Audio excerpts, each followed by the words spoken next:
আসসালামু আলাইকুম, শুভেচ্ছা, স্বাগতম। সম্মানিত দর্শক, এটা আমাদের দেশের না, ভারত নিয়ে একটা সংবাদ। সম্রাট আওরঙ্গজেবের নাম আপনারা শুনছেন। ওনার সমাধি নিয়ে, ওনার যে আছে সমাধি, কিংবা আমরা যে কবর বলি কিংবা মাজার বলি, এটা নিয়ে একটা সংবাদ আর কি। সম্রাট আওরঙ্গজেবের সমাধি সরানোর দাবি ঘিরে অশান্ত নাগপুর। মুঘল সম্রাট আওরঙ্গজেবের সমাধি সরানোর দাবিকে ঘিরে মহারাষ্ট্রর নাগপুর শহর অশান্ত হয়ে উঠেছে। শহরের বিভিন্ন এলাকায় সহিংসতা ছড়িয়ে পড়ায় পরিস্থিতি নিয়ন্ত্রণে কারফিউ জারি করা হয়েছে। সহিংসতায় জড়িত থাকার অভিযোগে গতকাল সোমবার রাতে শহরের বিভিন্ন স্থান থেকে 50 জনকে গ্রেপ্তার করেছে পুলিশ। এই পরিস্থিতির সূচনা হয় সম্ভাজি নগরে কেন্দ্র করে। এই জেলায় আগের নাম ছিল আওরঙ্গাবাদ, বর্তমান নাম ছত্রপতি শিবাজী জ্যেষ্ঠ পুত্র সম্ভাজির নামে সম্ভাজিনগর। সেখানে খুলদাবাদ এলাকায় রয়েছে মুঘল সম্রাট আওরঙ্গজেবের সমাধি। উগ্র হিন্দুবাদীরা সেই সমাধি সেখানে থেকে সরানোর দাবি অনেক দিন ধরেই জানিয়ে আসছে। সম্প্রতি সেই দাবি জোরালো হয়ে উঠেছে। গত সোমবার নাগপুর শহরের মহল অঞ্চলে এই দাবিতে বেশ কয়েকটি হিন্দুত্ববাদী সংগঠনের প্রতিনিধিরা জমায়েত করেন। সেই জমায়েতে আওরঙ্গজেবের একটি ছবি এবং সবুজ কাপড়ে ঢাকা এক প্রতীকী কবরে আগুনও লাগানো হয়। দেখেন দর্শক, কি অবস্থা! ওই অগ্নি সংযোগের ঘটনার পর পরিস্থিতি সহিংস হয়ে ওঠে। বিভিন্ন এলাকায় যানবাহন ও দোকানে হামলা চালিয়ে আগুন ধরিয়ে দেওয়া হয়। পুলিশও আক্রান্ত হয়। এই হাঙ্গামায় অন্তত 25 জন পুলিশ কর্মী আহত হন অনেক সাধারণ মানুষও। পরিস্থিতি সামাল দিতে পুলিশ লাঠি পেটা করেও কাঁদানে ঘেঁষ ছোড়ে। নাগপুরের পুলিশ কমিশনার রবীন্দ্র সিংগল জানান, শহরের মোট 11টি থানা এলাকায় গত সোমবার রাত থেকে অনির্দিষ্টকালের জন্য কারফিউ জারি করা হয়েছে। অশান্তি ছড়ানোর অভিযোগে সোমবার রাতেই শহরের বিভিন্ন স্থান থেকে 50 জনকে গ্রেপ্তার করা হয়।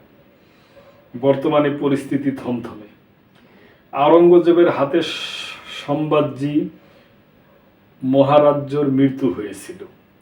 সম্ভাজির জীবন কাহিনী নিয়ে সম্প্রতি এক হিন্দু সিনেমা তৈরি হয়েছে, ছাওয়া। তাতে আওরঙ্গজেবের চরিত্রায়ন মহারাষ্ট্রের অনেক মানুষকে ক্ষুব্ধ করে তোলে। সামাজিক যোগাযোগ মাধ্যমগুলোতে তা ছড়িয়ে পড়ে।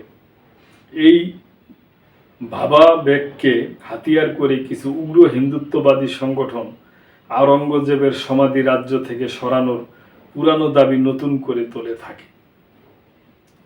তারা সমাধি ক্ষেত্রে গুড়িয়ে দেওয়ার কর্মসূচিও গ্রহণ করে। সেজন্য খুলদাবাদ অভিযানের ডাক দেওয়া হয়। অভিযান রুখতে জেলা প্রশাসন গত শনিবার থেকে 5 এপ্রিল পর্যন্ত হিন্দুত্ববাদী সংগঠনের নেতাদের জেলায় ঢোকা নিষিদ্ধ করে দেয়। নাগপুর শহরের বিক্ষোভ মিছিল ছিল তারই প্রতিবাদ। বজরঙ্গ দল ও বিশ্ব হিন্দু পরিষদের মতো সংগঠনও সেই আন্দোলনের পক্ষে থাকার কথা জানিয়েছিল। সমাধি সরানোর দাবি ঘিরে মহারাষ্ট্রের রাজনৈতিক দলগুলো বিভক্ত। এই রাজ্যে বিজেপি তার 2 জোট শরিকের সঙ্গে ক্ষমতাসীন। মুখ্যমন্ত্রী দেবেন্দ্র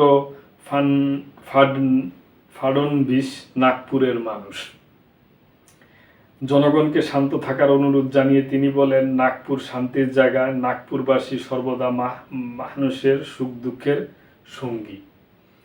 জনতা যেন শান্তি স্থাপনে পুলিশের সঙ্গে সহযোগিতা করে।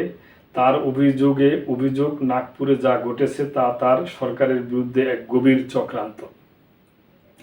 কেন্দ্রে এনডিএ সরকারের শরিক রিপাবলিকান পার্টি আবার উগ্র হিন্দুত্ববাদীদের দাবির সমালোচনা করে বলছে, আওরঙ্গজেব ইতিহাসের এক চরিত্র। তার সমাধি সরানোর দাবি ইতিহাসকে বিকৃত করবে। এটা অবশ্য সঠিক কথাই।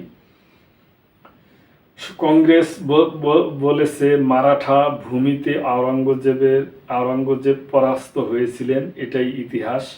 তার সমাধিও তাই এখানেই। সেই সমাধি সরানোর দাবি জানানোর অর্থ ইতিহাসের বিকৃত ঘটানোর চেষ্টা। সম্ভাজিনগরের শিবসেনা নেতারা আবার সমাধি সরিয়ে দেওয়ার পক্ষে। সব মিলিয়ে নাগপুর হয়ে উঠেছে অশান্ত। তো দর্শক, আমরা এটি আশা করব যে ভারত সরকার তাদের ইতিহাস ঐতিহ্য ধরে রাখার জন্য এবং সুষ্ঠু এবং শান্তি বজায় থাকার জন্য উপযুক্ত ব্যবস্থা গ্রহণ করবে, এটি আমাদের আশা। তো দর্শক, আজকে এই পর্যন্তই। ভালো থাকবেন। আল্লাহ হাফেজ।